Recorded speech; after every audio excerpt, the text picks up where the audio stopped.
and also Glittersaurus and Orion sounds crazy. Tiana and Orion, you're like, oh, Normal nice people. couple. Yeah. That's fair. Yes. Yes, we do sound like alien people. Yeah. They're like, of course they're poly.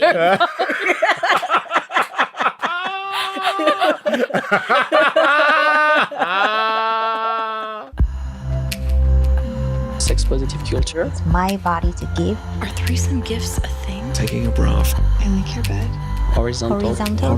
Horizontal. This is Horizontal with Lila.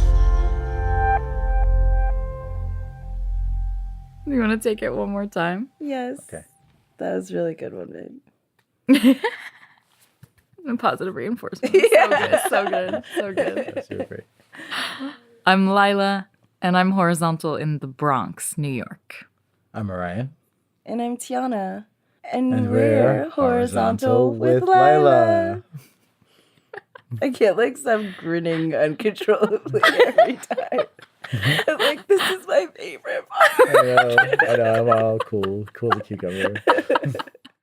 My name is Lila, and I love sleepovers, spooning, sharing, storytelling, sex, and stargazing, amongst other things. I've metaphorically rolled them up in audio form and called it a podcast. Horizontal with Lila is slow radio. It's intimacies of all kinds. It's consensual eavesdropping.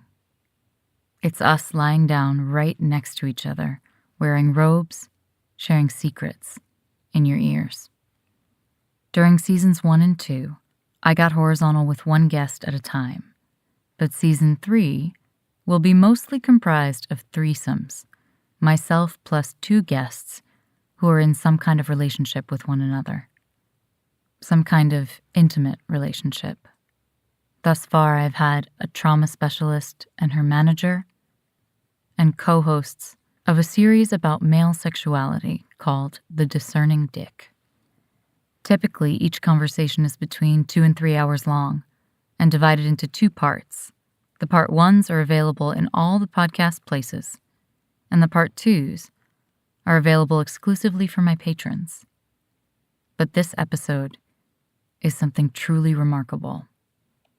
We recorded for over 5 hours, and we went both broad and deep. I'll be dividing this conversation into 4 parts. The first 2, episodes 78 and 79, will be available in all the podcast places, and the last 2, 80 and 81, will be exclusive to patrons of the Horizontal Arts. To become said patron, go to patreon.com/horizontal with Lila. It's spelled patreon.com/horizontal with Lila. At the base tier of $10 a month, you'll get access to the full horizontal, including all the part 2s, or in this case, 3s and 4s, plus access to the secret patrons Facebook group, and a monthly video of intimacy tips, plus a love poem. In this and the following 3 episodes, I lie down with 2 of the people I love most in the world, Tiana and Orion. I've known Orion for 13 years, and Tiana for 1. They are my people. I cherish them with great regard. I believe in them.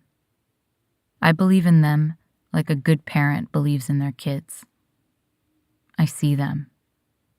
Orion is a massage therapist, a father, a personal trainer, a polysaturated lover, and a newly minted kink educator. Orion and I met at the very beginning of my yoga teaching career. We worked at the same gym. I knew him when he had dreads. I knew him when he was married. I knew him when he became a father. For many years, we saw each other every single week. I'd teach him a private yoga class, and he would give me a massage. And we would tell each other all about our lives. He is one of the most overscheduled people I have ever known, but he always made time for us. It was therapeutic in so many ways. He healed my body when I was training acrobatics. He made space for my moods and did not judge my depressions. He knew of every heartbreak, every abandoned project, every new desire, all the plans, and all the schemes. He was a primary confidant. And he is still firmly in my corner. Tiana is the glittersaurus, the sparkliest, most fabulous human I have ever personally known and loved. She is an entrepreneur with a pet care business, a professional dominatrix, a model and a stylist just for fun, a crafter, and, not for nothing, one of the most gorgeous women that exists. She is so beautiful, and yet focuses so little on the physical beauty of her lovers that I joke that she's like Fleur from Harry Potter. I am beautiful enough for the both of us. She has single-handedly inspired me to live into the Burning Man principle of radical self-expression every day on the streets of New York. I think some people might be surprised that before a year ago, I wasn't fully self-expressed with my clothing, but I wasn't. I was always concerned about being too.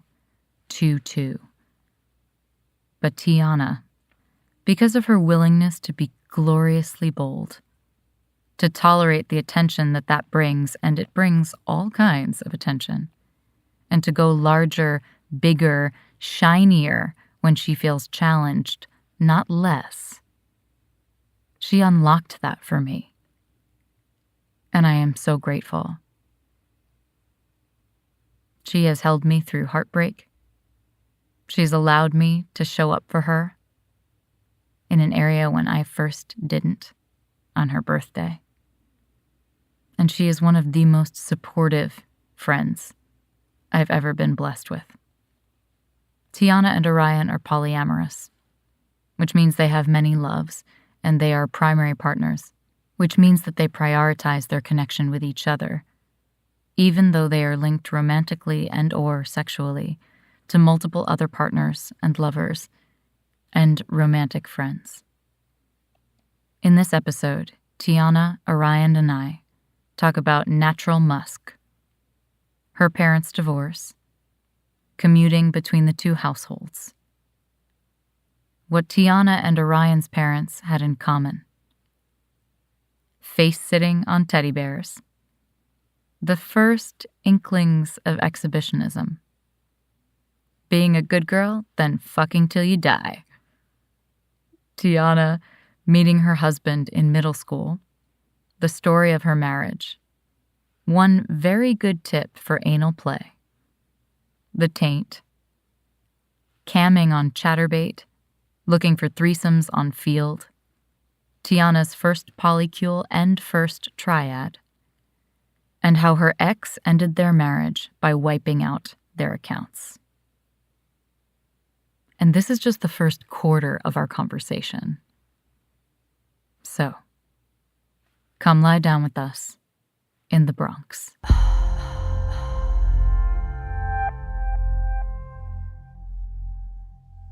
Oh, this is cozy. We're under what is probably a $2,000 kimono. Hopefully that wasn't the price you paid. No. But it is an astonishing piece of work with incredible embroidery that Tiana is so kind to allow us to use as a prop and a comforter.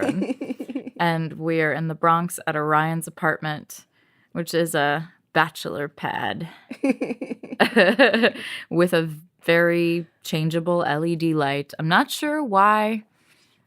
Pretty much all the men in my life are obsessed with LEDs, but they are. They last 25 years, so there's a utilitarian value. Okay, I can appreciate that. Yeah. As an environmentalist at heart. Tiana, you smell amazing. Oh, What does she smell like? It's kind of a mix of whatever perfume she likes, a bit of her natural musk, and it's like an earthy, yummy honey comes to mind, but I don't know if honey really is a smell, but I don't know. It does in Tiana's case. It's good. It's good. It smells like comfort, closeness, and intimacy. Thank you. Tiana. Yes. Oh my. He smells really good. He always smells really good. That was one of the first things I complimented him on. Was I like the way that he smells. But what is that smell? Yeah, is the can you actual characterize question. it? I know he's wearing his oud. Oud? Yes. It's like a perfume, or like cologne, like it's wood base, but then it opens up into different notes throughout the day. And so by the end of the day, he totally smells like a different person. But actually, when he first puts it on, it's kind of pungent and intense. And it's like, oh my God. But then after 5 minutes, it opens up and it breathes and it's it interacts with his skin chemistry. And it's like, oh, yes, okay, yes, come closer now. I got used to it, but when I first smelled it, I was like, what are you wearing? And he's like, oh, it's the stuff you like. I was like, wait, no, it's definitely not the stuff I like. I don't know what this is, but that's not it. But no, it totally was. He was not bullshitting. And I learned it has so many complicated notes actually that it needs time. I actually told my new partner that he had to safe port when he was going to put cologne on because I need to know. My nose cannot be within 5 feet of that. It's too intense. I'm a super smeller. It's just, it will overwhelm me and turn me off. But definitely the first time I met him and I got close to him and close to his skin, I just thought he smelled faintly delicious. So it's over time, of course, it interacts with the skin and the notes change. Yeah. It's very sweet. It's very also musky, but I don't think we are describing musky in the same way. What is your version of musky? My version of musky is the actual musk scent you would get in a cologne or a perfume. It's kind of that tangy kind of intense scent where I interpret his, when he said me musky, is my body odor of muskiness. Accurate. Yeah. Accurate. Yes. Which, we're animals. We are. If we're attracted to someone, hopefully we are attracted to their natural scent as well. Yeah, that's actually a really big thing for me is scent with partnerships is I like cuddling and breathing in skin and touching skin. So scent is actually very important to me. I had a partner I've had two whose scent was just animalistically a prime match for me to the extent that I would put my nose under their arm and sniff them. That's really good.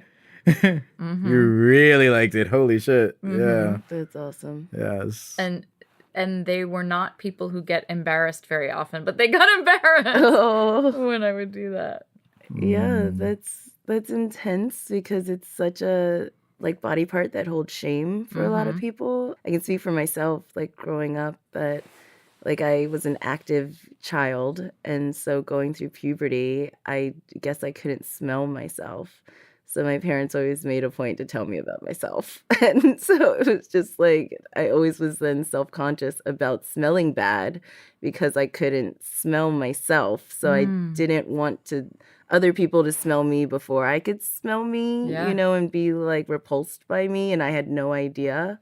So I can see kind of when someone is oh, you smell good, James being oh, you smell good. It's do I? Are you sure? Is it me? Are you sure it's not something else?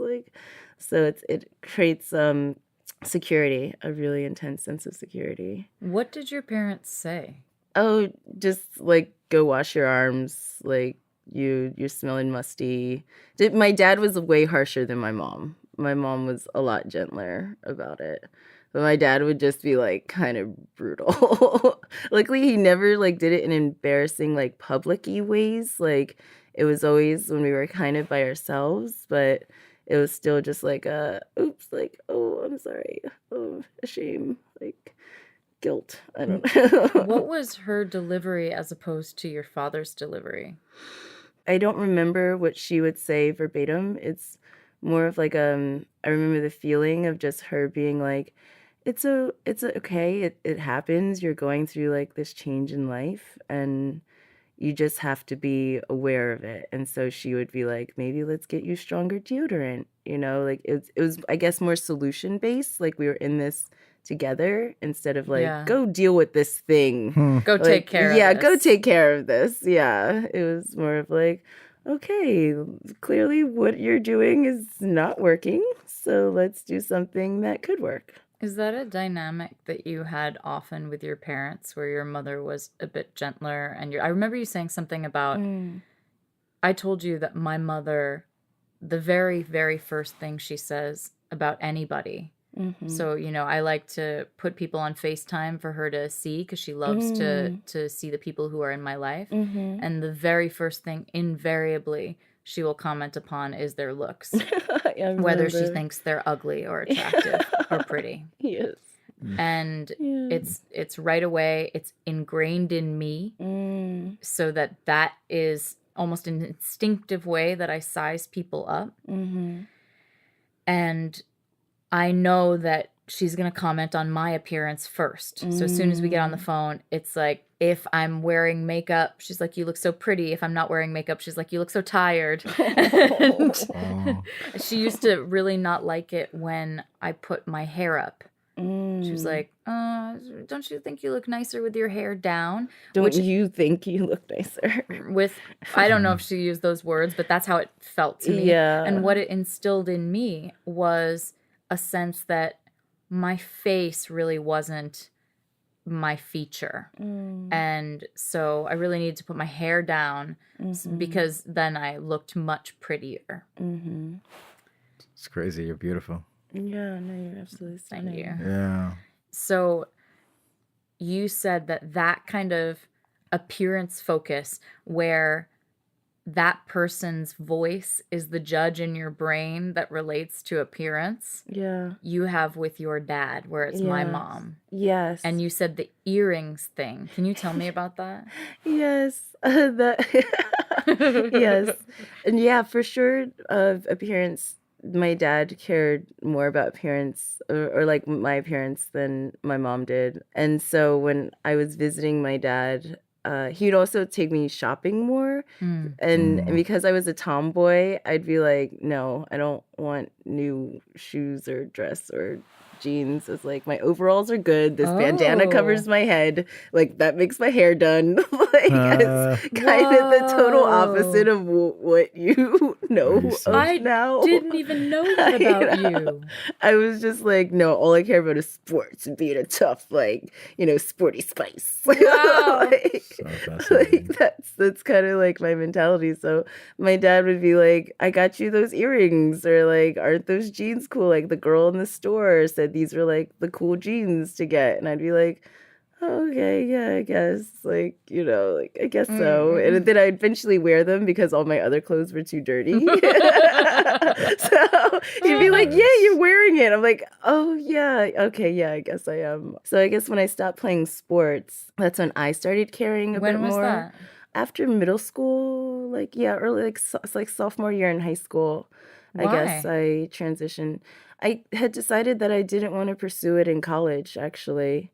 And so once I kind of realized that I didn't want to be a college level athlete and definitely not professional level, that I was like, oh, let me focus on other things. And so then I got into like fashion and, acting, modeling, like that sort of hobbies and activities. And so then I started really caring about like, oh, did I wear those? I didn't put on a pair of earrings today. Like my Yes. outfit would be so perfect, but I Yes. forgot those earrings. So that's what you and I were talking Yeah. about. Of like we were glittered down, glitter head to toe, dipped in like fabulosity. But I was like, Lila, I'm missing earrings. Yeah. I'm like, this And outfit is ruined. I remember it so clearly because it felt like one of the first really intimate moments that you and I shared because we were walking down the street in Manhattan and there was a guy who passed and you were like, listen to this. This is what's in my brain, Lila. In my brain, it says, oh, he would have looked at you if you were wearing earrings. And I was like, wow. I disagree. Yes. Now I also disagree. She knows. Yeah. And we know. Yes. But it's so interesting how instilled these kinds of things are from a very young age and from Nurture. from nurture rather than nature, from parental models and examples. Yeah. You were the only child, Tiana? Yes, an only child. Me too. So your household Effectively. until how old were you with both of your parents? I never knew my parents together. You never knew them together? No, they separated when I was like 1 or 2 years old. Same. So I've only known them apart as single parent households. And did you live with one of them primarily? My mom, in Philadelphia.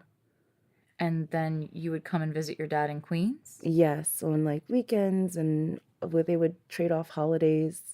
Summers, I'd spend a lot of time in New York. So that's when I'd see my dad or spend time with my dad. No wonder now that you have multiple partners, you don't mind traveling. Oh, yeah. No, You've done so much. You have such a history of commuting. Yeah. Oh, yes, absolutely. 'Cause when I was like 10 years old, they stopped traveling with me. Yeah. They would just put me on like a Greyhound bus and be like, tell the driver, like, child alone here. I'd sit usually right behind the driver. Yeah. Because I just like that area of the bus personally, but also I think they probably would have forced me there anyway. Right. Like letting a 10-year-old sit in the back probably isn't a good look. So that just happened to coincidentally all work out. And my dad would be right there, waiting for me as the bus pulled in, or if it was the vice versa, my mom would be right there as the bus would pull in. And then, it actually worked better because the drop-off exchange was always like cringy for me, and I'd be like, can you both just be apart again? Like it was I never thought I was like, no, it's a good thing you guys aren't together. Like they're healthier people because of it. What's the dynamic? Like what do you think I have a theory about what went wrong between my parents. Do you have a theory? I play with different theories based on like information that I've gotten from each of them and me observing them over the years. I guess the simplest way I could break it down is different communication styles, different expectations. Can you characterize them? My dad is a crazy extrovert and my mom's a crazy introvert. And that can sometimes work really well together, but they clash. It's almost like they don't work well together because of their inverses. They're two polar opposites of each other. And I don't know how else to, like without going into crazy detail. Because you don't want to go into the detail? I guess I could, yes. Maybe re-ask the question again and I can... Yeah, I have a theory about what it was that really drove a wedge between my parents and was the main problem that led to their divorce or their inability to continue to connect. Do you have a theory about yours?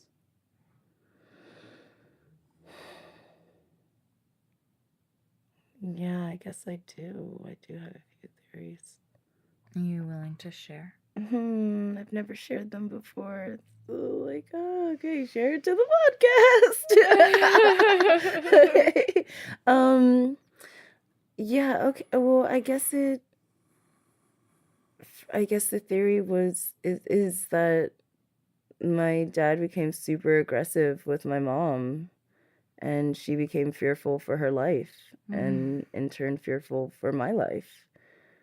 And so she had to leave him.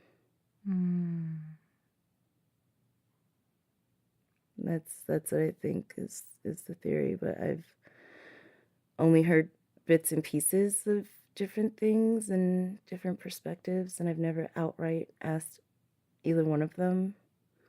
It was interesting when I was actually going through my divorce and then them talking about each other to me.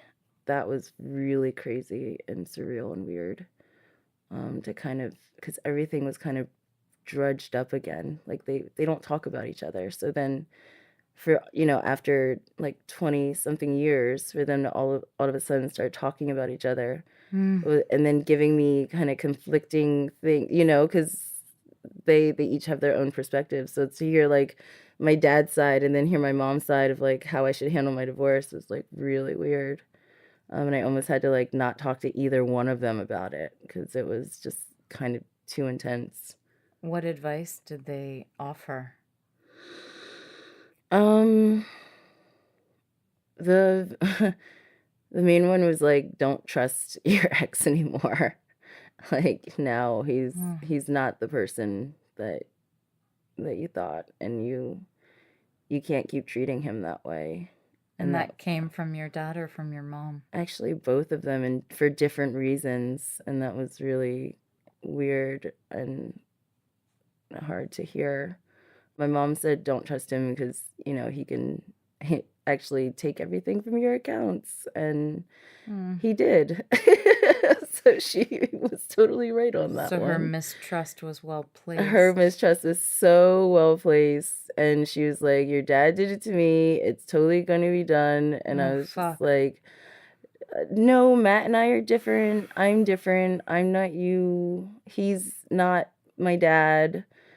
And then it was, he did exactly what she said he would do. Jeez.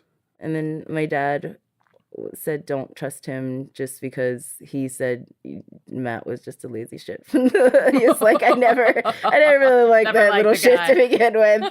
So it doesn't surprise me now when it's all unraveling I still don't trust his ass. So don't trust him. So that was kind of, his reasoning behind it. You got to visit with your father, and was your mother only worried about you when she was with you, but she wasn't worried when you were alone with your father? Yeah, I don't think she was worried when I was alone with him. No, that was never... I never felt like she was concerned or, worried in any way. I think she trusted him with my life. I think she just felt like they can't get along or communicate. So what I imagine is she was worried that you would get the shrapnel or the fallout from the interaction between her and your dad. I think so, because she didn't want to, like, he would try to like kiss her or like try to be like lovey-dovey, and she'd be like, what are you doing? Like, we're not together. Like, I don't know why you're trying to show something because like Tiana's here that doesn't actually exist. And so it was kind of like this awkwardness of like at first when I was really young, I'd be like, Mom, just let him kiss you, like, yeah, just let him grab you, like. And now as an adult, I'm like, no, get the fuck off of her. She does not want you to touch her. Breaking consent violations all over the place. So, it's kind of like you don't know, till you know these kind of things, and you can look at them with different eyes as you get older. Yeah. And experience them yourself. And now I'm going through, shadows of what she's gone through and shadows what he's gone through. So going through that has been interesting and sometimes I talk to them about it and sometimes I don't, because I don't want to have these conversations with them.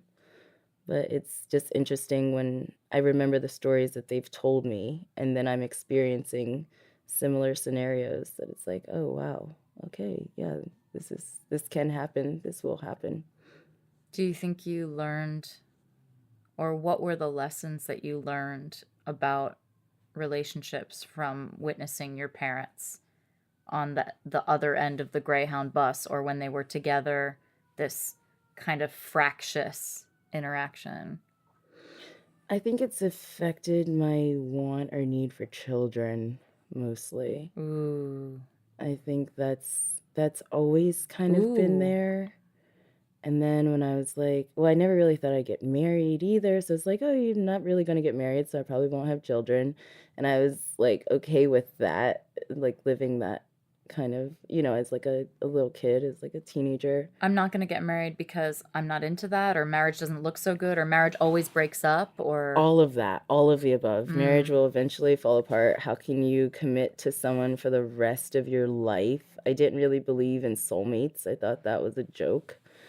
And so to me, I never really saw me being like so in love with someone that I could commit to them for the rest of my life until I was with someone. And then I looked up and I was like, hey, we've been together 5 years. That's been fun. Let's just keep going. Why not? Let's do the rest of our lives. This has been fun. It's been like a blink of an eye. So the rest of our lives will keep being like this. And they were not. And that was its own interesting lesson. I mainly learned that I didn't speak up for myself, and I have much better communication tools and skills than before in my past relationship and in my marriage. You were interested in sexuality very early on? Yeah, I was a freaky little kid. What do you naughty. mean? I was like humping my toys, and like my mom would have like this body pillow, like this like giant full length pillow, and like as a kid it's a bit bigger than you. So I would like pretend it was my boyfriend and like make out with it and like hump it. And like those, like most of my like first masturbation experiences were actually not touching myself, but like rubbing up against things, mainly like me doing face sitting on my teddy bear. Like straight up watching Sesame Street and face sitting, which now it's like, I just did that last week as an adult, so not much has changed. And instead of teddy bear, it's my partner. Your kink started real young. Yes. It really did. How did you even figure out that those were things that you could do? I just did them. Just tried. Yeah, I just tried. It just felt good. I think that's really what it was about. It just felt good. I would reach orgasm. I'd feel good after that. I'd keep masturbating until I passed out. Like literally, I'd just be like caught with my pants down, like humping my teddy bears. Like there were a few times I overheard like my mom and grandmother like talking about me, of like, oh, she's doing it again. Like, they said that she did it at her aunt's house. I was like shameless. So it's just like, if I need to rub one out, I'm gonna rub one out. And did you get a talking to about that? Did you ever get the shame talk? No, I didn't actually. They never shamed me, and they never even really told me what masturbation was. I didn't even know that's what I was doing. That's what you were doing. Yeah, it didn't have a name for me. It was just like my actions. I just did it, when I thought I was alone, but most of the time I wasn't alone apparently. So now I'm thinking, is that like kind of where my exhibitionism comes in, where it's like I kind of want to be like seen but not seen, and like watch other people doing naughty things. So yeah. Oh, interesting. That might be where that kink came in. If you were, I don't know if I'm being seen. Yeah. Or I think I might have been seen. Yes, I can get caught at any moment. Like even when I'm alone in a room and the door is shut, like the door is not locked. Because most of my family, like, we don't believe in locked doors. Like, that wasn't allowed. It's like my house, like my door, my room. You're just allowed in it. Like, you're welcome for living in my house. Okay. So I never had that kind of like entitlement of like, no, mom, get out of my room. Like, don't come in my room. It's like, no, bitch, this is my This room. is my house. If I want to get in your room, I'm going to get up all up in your room. Yes. So, you know, in the most loving way. Right. Of course. I think my voyeurism came in when I was like with friends, and you know how you had one of those friends that had like softcore porn. Oh yeah, there's always that one friend. There's always that one Everybody friend. has that one friend at the house that they went to Yes. to watch the rated R stuff and the softcore porn stuff. Exactly. And that's where I was first introduced to like bare breasts and cocks, and accidentally rented years before I saw like porn. I rented a porn by accident, but didn't know what the fuck I was watching. I had it was like a close up of like P&V. Yes. And I didn't know what a vagina really looked like or what a penis looked like. So them together, like inserting each other, confused the hell out of me. Right. But I was still kind of like aroused. I was curious and confused and like aroused. And then like my cousin came in and was like, "What are you doing?" And then I knew it was something bad because I really shouldn't have been watching it. So because it was like a pay-per-view rental, you have them for like X amount of time. Right. So then I had to wait until she like left so that I could maybe go back and watch it again and figure out what was going on. But it never happened. So I had to wait years later to actually see porn again. How old were you then? Oh, I was like 8 or 9. Wow, okay. Yeah. And then when did you start engaging with other people sexually and dating? Oh, not until high school. I was a bit of a late bloomer. I always wanted to like kiss and make out with boys, but I was such a chicken. So I was like huge prude. But I would like had the naughtiest thoughts. Like I was like, I know I'm thinking such naughtier things than all these guys, and they had no idea. But it was kind of like I'd be masturbating, watching TV, and like all the men that were on the commercials, I would imagine them like fucking me all at once. So I basically like wanted to be gangbanged, and I'm like 12 years old. Yeah. So why do you use the word prude? Because nobody knew my secret desires. They saw me as like the straight edge. Like I didn't drink. I didn't want to do drugs. Like whoa. I know. I know. Who are you? Oh I know. God, this is amazing. You know, I was total straight edge. Like I believed, you know, like drugs kill all your brain cells and you'll be a deadbeat, you know, like living under the bridge. And now you are one of the wildest potheads I know. I do all the things. This is why. Because I was like so suppressed, and nobody was really suppressing me but myself.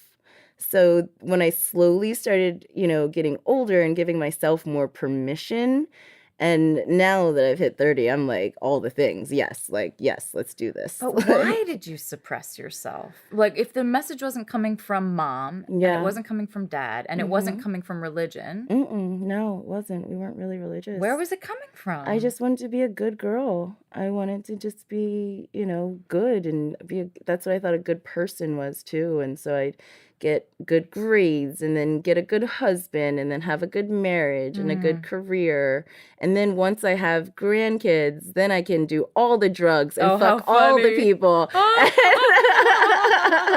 You know, there is a lot of sex in nursing homes. Yes, exactly. So when I heard, there's literally a radio show Tavis Smiley had, and he did a segment on like grandmamas have HIV, and it was like this whole thing. And they don't give a fuck no more. Yeah. It was literally like talking about actually the epidemic of STIs within the elderly community and how it's actually a huge problem. But my main takeaway was like, damn, you just get old, you fuck till you die. And you do whatever you want. Yes, let's do this. I am ready for that plan. So it's like, okay, be a good girl, do all the good things, and then you get to cut loose and be wild and like do all the things. 80s. Yes, I know. I had to wait. I know. Wow. This is like 16-year-old me. Like, think I had to be 80 to enjoy my life, really, and give myself permission to do so. You met your ex-husband in high school. Middle school. 6th grade. And then, wow, okay. And then you were friends? Yeah, his locker, it's actually creepily adorable. His locker was right below mine because of our names were set up alphabetically in our class. So I would always drop my books on him, and like he just like, oh, it's okay. Here's your books.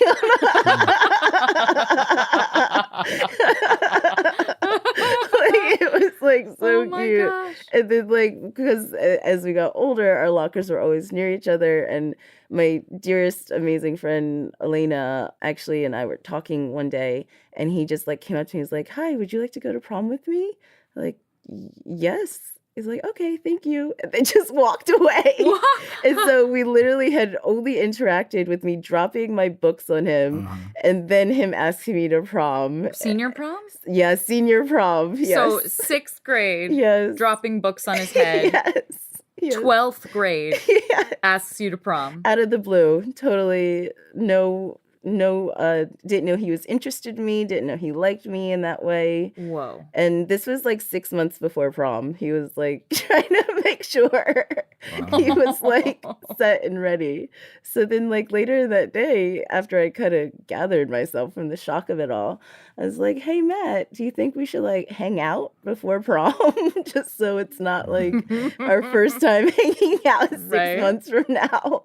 And so then that's kind of when we started dating. What did you like about him? What drew you to him? I'm always curious, especially when people are divorced. You know, I asked my dad when I recorded with him what drew him to my mom, because all I've heard in the past many years that I've been alive is how greedy she is and difficult and a drain and all this. Yeah, and you're like, you didn't marry her for her greedy, draining. Certainly, there was something else there, right? Yes. Something else had to be there. Yes. His sense of humor, for sure. He would crack me up, and he wouldn't even try. It was like he just was hilarious all the time. And specifically, he would stand out during the morning announcements. If you're a leader of a club, like an extracurricular club, you have to announce like, hey, you know, soccer club is meeting in the foyer, bring your cleats, you know, like film club is gonna have pizza, we're gonna be watching Clockwork Orange, like nice. So he would like make the most hilarious announcements to the point where he always had to go at the end because no one wanted to make their announcement after him. And like there was sometimes he would get in trouble for his announcements. Like some of the things that he would say, he would like totally like it wouldn't be okay.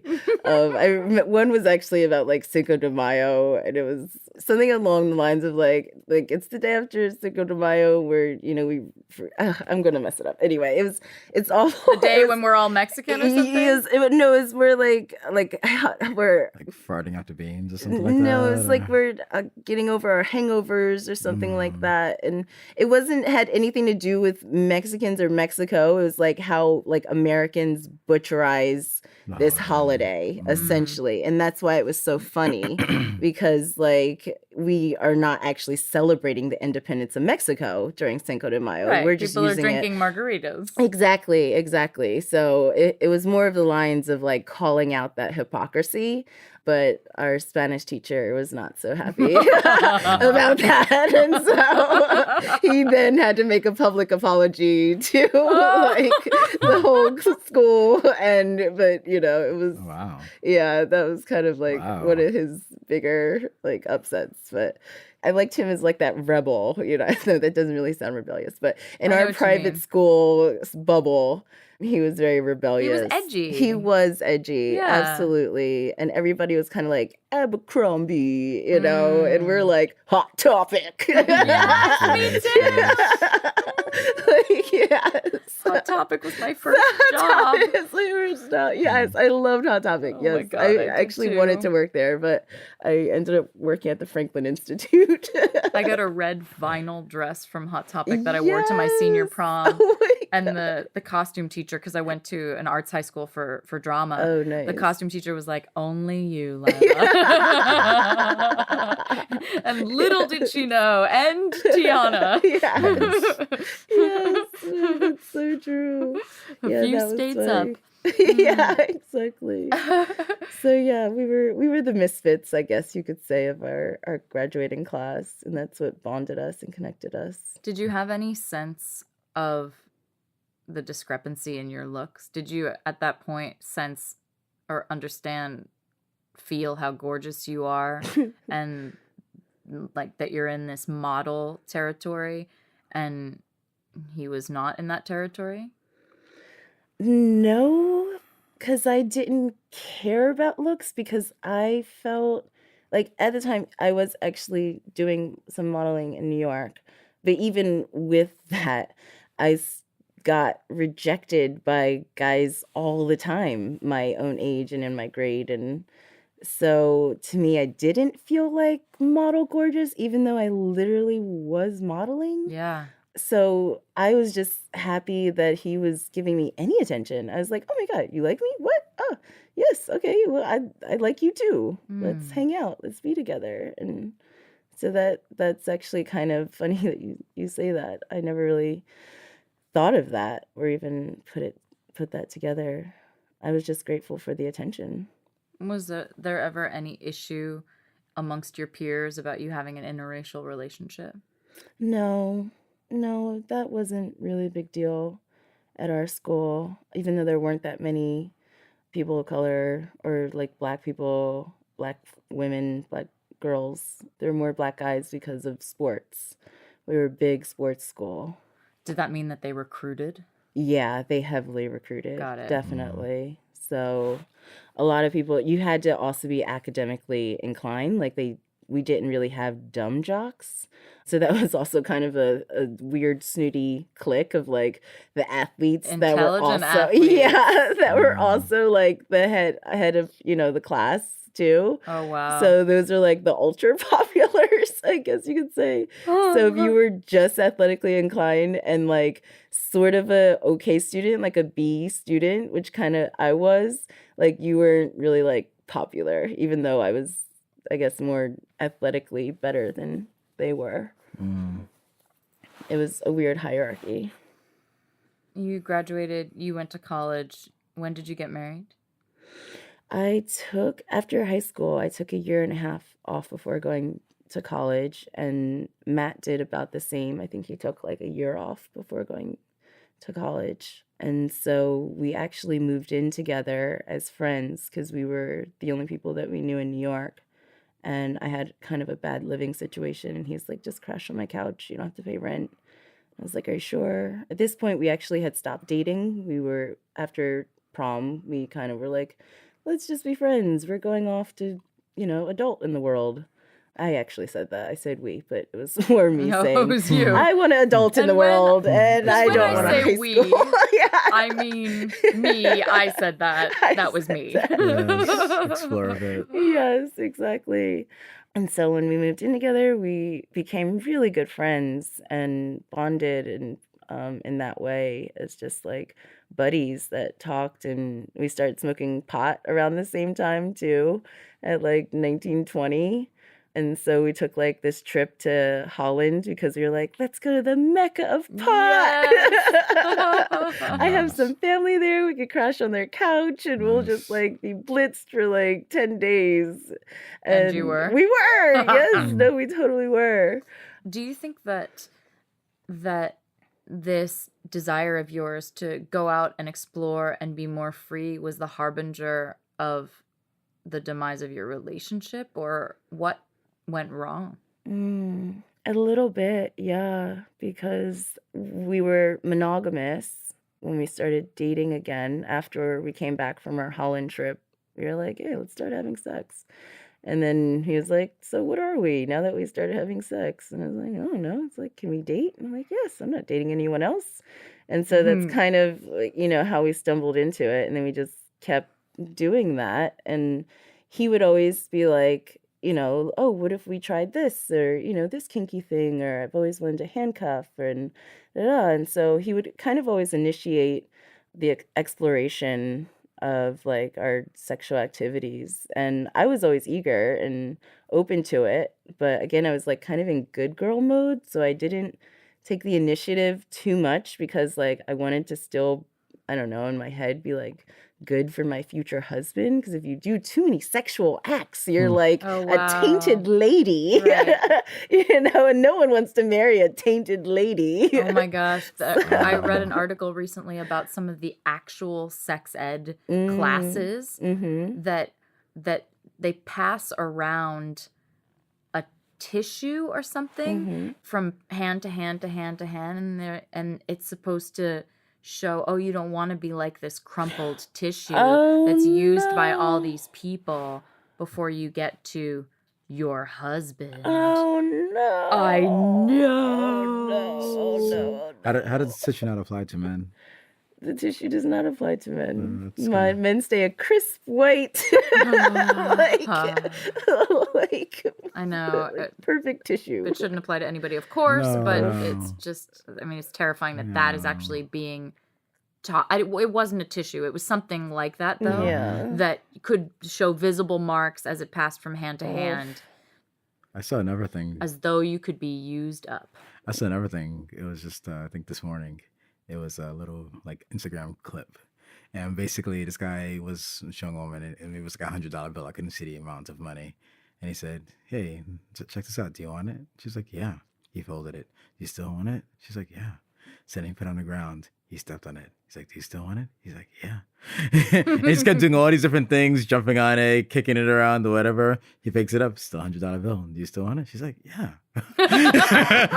He's like, life can, you're gonna go through all these sort of things. Life's gonna bend you up, break you down, whatever. But in the end, you always have the same value. I loved it. No. Oh, It seemed like a really appropriate time to bring that up. that's such a beautiful counterpoint. Yeah, it is the You inverse. always have the same value. Yeah. Oh, what a good like daddy-daughter lesson. I mean, for everybody, but just especially beautiful in that context. Yeah. Aw. So, anyways, I thought that might be a corrective moment to share. Oh yeah. That's amazing. So, I want to just interject real quick. It's amazing how much we share in history. Like you dated, your ex 5 years before getting married. I dated my ex 5 years before getting married. My parents broke up before I had like real memories as well. And you said yours was conjecture, but mine definitely was clearly based on, my dad being violent toward my mom. Also, being a bit of a philanderer, womanizer, what have you. And she says to this day that would have been something she could have dealt with, but the violence was definitely out of the question. And I humped pillows. No one taught me how to do it. Yes. I didn't take my pants off though. I could get where I needed to get to with my underwear on and a pillow. It's all about angles.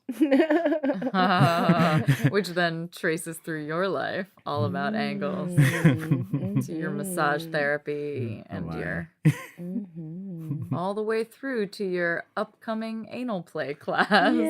Oh yeah, that. Yes, it is all about angles. Yes, it is. When it comes to something like that, you just want to create the most relaxation, obviously lubrication, and then also the most space. And I think real quick on the anal play class, and it's never thing to talk about it and everything to see it in action. You just put a little pressure by the perineum. That's like the stretchiest area, and you want to just like play with that angle. And that For people who don't know what the perineum is, where is that located on the body? it's between the genitals and the anus. Oh. Sometimes called the taint. See, I'm not the only one. I really despise that word. I know he does. That's why I love saying it also. I tend to like to put my tongue there, so I don't think it's tainted at all. Maybe I am tainted. Oh, I learned it differently. Yeah. taint the balls and it taint the anus. It's the taint. Oh, It taint. oh, It how ain't. interesting. Taint. Oh, I think of taint as, something that's like, dirty and, forbidden and which I guess is what a lot of people do think about when it comes to anal. But, I like to have access to all the things and I like to offer access to all the things. I'm doing this class because I guess it's something that I have been pretty good at to the point where. So you've been told. So I've been told. So I've been told. Well, I mean, basically, almost all my partners only exclusively do that with me. I'm fine for them to do that with other people, but I guess it's the technique. So, yeah, I want to teach a technique so that more people can enjoy. Thank you. Yeah, Tiana, I just want to continue tracing because I'm trying to get to the point where you two meet, basically. Oh. So, Yay. I just want to go back to the dissolution of your marriage. Yes, let's go there. So, what really does it? What ends your marriage? Yeah, it's hard for me to give this answer. When we had gone through different explorations, I had always had group sex fantasies, always had like exhibitionists, public play kind of fantasies. Like we actually played with having sex in public because of me and me having these kind of like almost getting caught moments, going back to now my childhood, all of the therapy with horizontal with Lila. This is why we're horizontal, I'm like on the couch. Wow, Lila, so much is coming to light. So yeah, I really enjoyed public sex and the thrill of almost getting caught or people actually watching. So we played with like Chatterbait, which is like a camming site. Where people can like pay you, and we were like, oh, maybe we could make some extra cash on the side, but it's actually not the easiest thing to make cash. Okay. Camming. I was like, did you make money? Like, yeah, you dollar signs in his eyes. I see the dollar signs light up like a cartoon. Yes, it's a job. It's like you have to put in the hours you would an actual job. So if you're not willing to do that, then you're not really going to get any money. And that's a huge invasion of your life and your interaction. It's a lot of time. Exactly. Yeah. And you have to fill that time just like you do a TV show, right. Or like a radio show. And that's kind of difficult too. So it was more about getting the thrill of just having strangers watch us do naughty things. And then giving us suggestions of what they wanted to see. And also us having the power to be like, actually, that's a pass. Thank you. And you can leave the room. So that was fun. And then I was like, I want the real thing. Like, I want to lick it, taste it, smell it, see it. I want to be all up in it. I want to not just like have these people, typing things on the screen. Like, I want to hear them say these things to me. And so we started looking into Field, which is an app similar to Tinder, but for like threesome kind of hookups and play party meetups. At that time, was it called Thrinder? Actually, they had just gotten sued, so it was actually Field. But I had heard it being called Thrinder once we were kind of like in it, and at first I was like, what? And then I learned that was what Field had to change its name to. Thrinder is just such a good name. It is. It's so perfect. It's so for evocative. It. Yes. It's really a shame that Tinder had to stick up their butt about it. They should have combined, really, was what they should have done. And that would have been like mega. But anyway. You can still do that on Tinder, no? Yes, you can. Is like you can make a couple profile, like that's a Tinder profile. I figured. But it's not the way that Field is set up, which is you can have your own separate profiles that can be combined if you want. Because some people don't play together; they play solo. So you can have that option. I see. So yeah. But even if they're looking at somebody solo, can you see who their partner is? Yes, you can, and you can go to that partner's profile. That's really useful. Yeah, that's a really useful feature. It's really nice. But there they're And you can be like, oh, you're both hot. Can we make this work? yeah, exactly. You have the option. Yeah, which is nice. Or I just want you. Is that okay? I was thinking more of the metamor situation, but I realized that we're not on that kind of app No, necessarily. not And so let me yet. just recalibrate my, Yeah, my thoughts about that. almost. Yeah. So when we started doing this group play and open play, and we were doing it as couples, so we were technically swingers in the community, and then we had different tastes in who we were sexually attracted to. What were they? Which was really surprising. Surprise, surprise. He was into black chicks. And I was into older people, actually. Older people? Yeah. I found older people way more fun and attractive than people that were our own age. How much older? At least 10 years, 10, 15 years. So at this point, you're in your early 20s? No, I was actually in my mid-20s. I was like 27, 28. And so then you're looking at people who are 37, 38, who are established in life, who Yes. have careers, who are traveling, maybe, Yes. this kind of a thing. Yeah, some of them were even in the 40s and 50s, actually. And one of my current partners is actually 56. And your ex was not into that. No, he was actually like, what the fuck is wrong with you? Whoa, he shamed you for it. He did a bit, yeah. He was just like, I don't get it. I'm not into these people. I'm not attracted to them. Even when I found couples that I thought were like cute, like, yes, they were older, but like she had a hot body. He is hot, and Yeah. they were into us. And then he'd be like, no, or they wouldn't really be into him and they just wanted me. And at the time we weren't doing anything solo or separate, so that was always kind of hard to deal with that. This is the point at which your desire for exploration diverges from him. So Yes. before then, they were things that you could do together. Yes. He was indulging in the camming fantasies that you had and the Mhm. exhibitionist fantasies. Mhm. But now it starts to become, there are other things that you want that he is not cool with, certainly not providing. Yes. And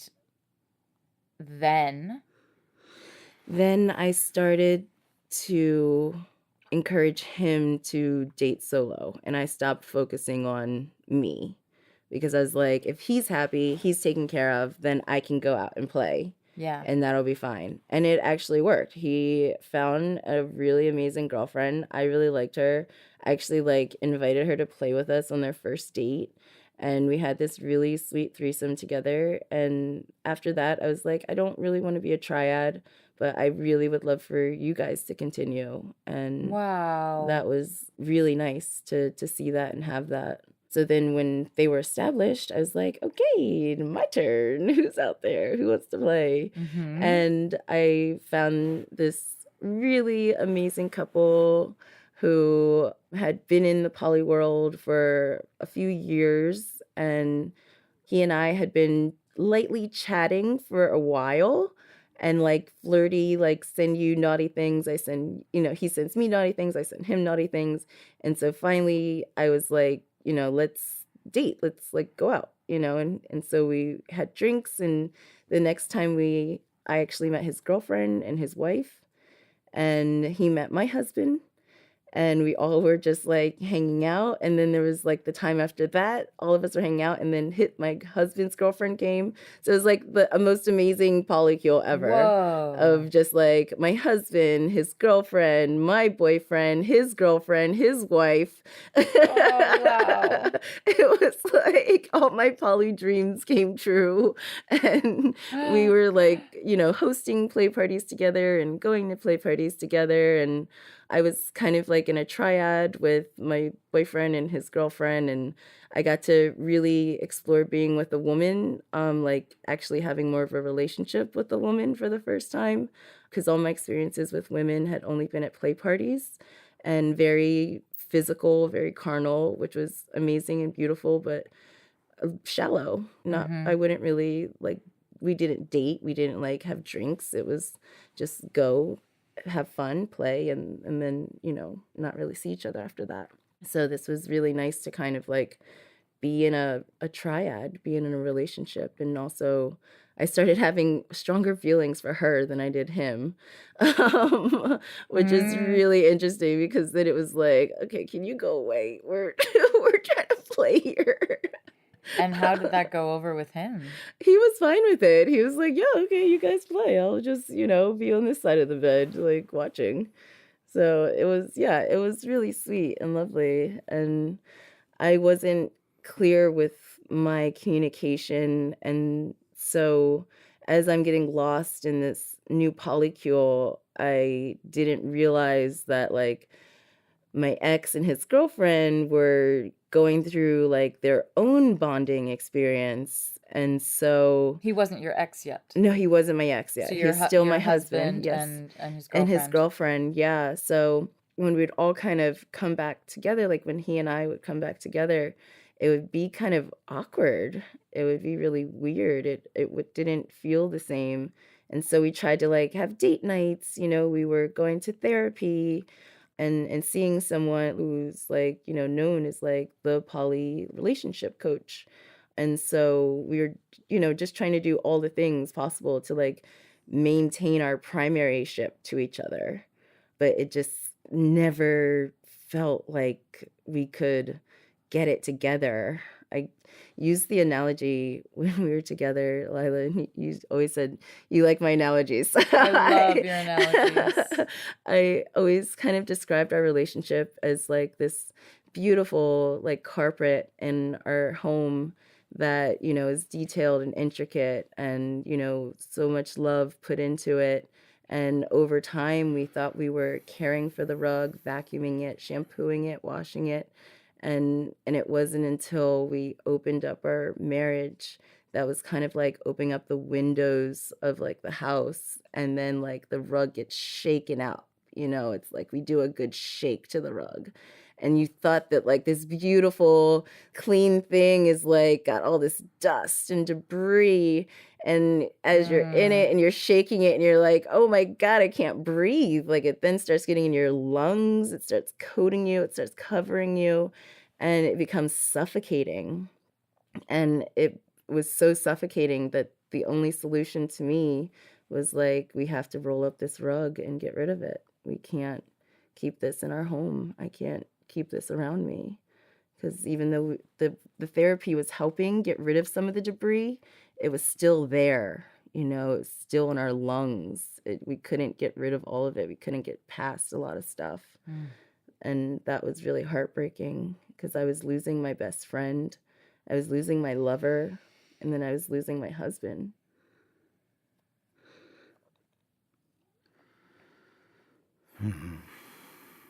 You were the one who wound up asking for the divorce. It was actually him who filed. We had a really bad argument. We had moved out from each other, but we had said, we're living separately, but we still wanted to try to make this work, still have a marriage, but just redefine what marriage is and looks like. And that was really empowering and encouraging. But because we weren't living together, it was easier for there to be more avoidance between us. So if I didn't want to talk to him or if I was upset, I just didn't have to answer my phone, or vice versa, And so now I'm trying to call him to finish this conversation and he's ignoring me or, I'm doing the same thing. And it's childish and petty and annoying, but those were kind of like the habits that we had created for each other. And it kind of felt like even when we came to each other with like an olive branch, like we would take the olive branch and then whack each other with it and like just start beating each other with the olive branch. Or like we'd come to the negotiation table, but then have a knife in our pocket. And then he'd have an arrow, and then I'd have a javelin, and then he'd have a machine gun, and then I'd have, a bazooka. Exactly. It just kind of escalated to like the negotiation table is this battleground, and it's instead of what it's supposed to be, which is like resolution and love and reconnecting with each other. And so because you kind of know every time you're going to the table that someone may have a knife, you kind of can never get resolution. It just becomes this really bad pattern. So we had this really awful kind of fight. I didn't think it was that bad, but it kind of was the end of us all because 2 days after that, he totally wiped out our accounts and cleared. We had a business together. He cleared out the business account. He cleared out a personal. He cleared out savings, and I hadn't heard from him. He tried to change my passwords to my email. It was really kind of crazy to be locked out of my life, really. I have never been able to understand this. Have you come to any more insight after thinking about it? Like what could cause that much of a snap back, or how could he be so vindictive to you? I think he wanted me to be dependent on him. Like I needed to come to him. Because he did it on a day that was our payroll was due. So he knew I absolutely needed that money.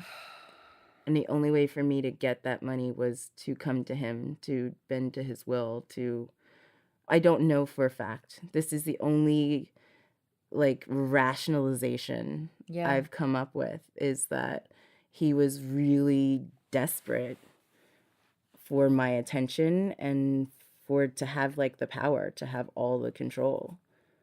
And luckily I was in a position where I did not have to do any of that, and it totally backfired on him. And then he had sent a lawyer to email me that said that he wanted to file for divorce. Could he just not stand you being so free? Possibly, but he had the same freedoms. It wasn't like I was denying him anything. Yeah, I was encouraging. I only wanted the best for him, and he enjoyed being poly. That's the other thing I have to emphasize. Some people are like, "Oh, you opened up your marriage. Of course, that's why it fell apart." And I was like, "Well, no, it actually helped our marriage for like this bit. Like we had better communication between each other. We had a newfound love, for each other. We liked watching each other fall in love." That was actually really, really sweet and amazing to like watch him falling in love with his girlfriend, and then like him watching me fall in love with my boyfriend, and then us gushing about our lovers to each other. Like that was actually super hot. And one of the things that like would be foreplay for us would be like talk about our dates after we came home and then have crazy sex. It was like really amazing. And I was like, oh my God, yes, hashtag polylife all the way. So but that's how I feel like I can continue to do it now, is because I know that it has its good moments. Like I've seen it, I was there, I've lived it, I breathed it. And I know how to do it better now, or at least be in a position where I don't make the same mistakes where it can blow up in my face and I hurt myself and I hurt the people around me.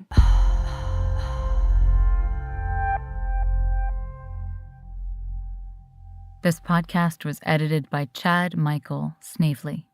You can find him and his roster of podcasts on the internet at chadmichael.com. My intro music was created by Alan Markley. He's Plastic Cannons on Instagram.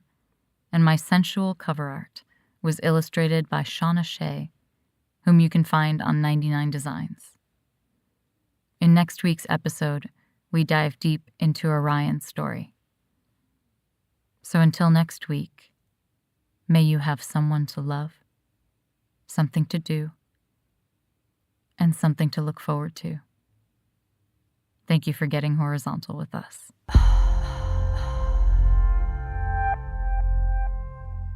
This is our sexy lady. This is your jam? Okay. Look at us go with the blue light. Good to know. No call that out. That one time, together, she was here. You don't have to put on your red light. Yeah, no.